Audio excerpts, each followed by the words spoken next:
During DNA replication, DNA polymerase III cannot bind directly to single-stranded DNA to insert new nucleotides.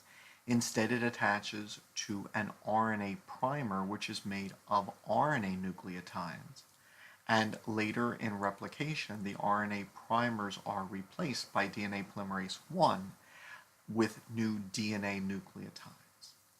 The problem is that on the lagging strand, which is made in a series of fragments, one of these primers lies at the end of the chromosome.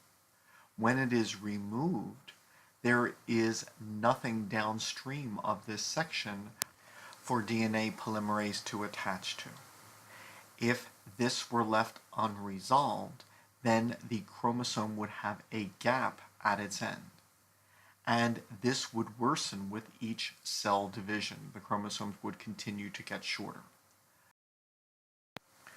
To potentially prevent this, the chromosomes possess a specialized region at either end known as telomeres, which are a repetition of short base sequences. Human telomeres, for example, contain the sequence TTAGGG, which is repeated between 250 and 100,000 times. Proteins bind to these telomeres, which help in their regulation. For example, a cell may recognize the number of proteins in this region when determining the number of repeats to make rather than the number of repeats themselves.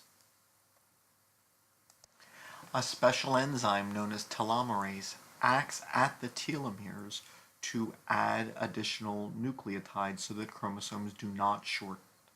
To do this, the enzyme includes an RNA sequence which is incorporated into the enzyme itself, and thus the enzyme can act as a reverse transcriptase, inserting DNA nucleotides using RNA nucleotides. This RNA piece is actually part of the enzyme, and such a mix is known as a ribonucleoprotein.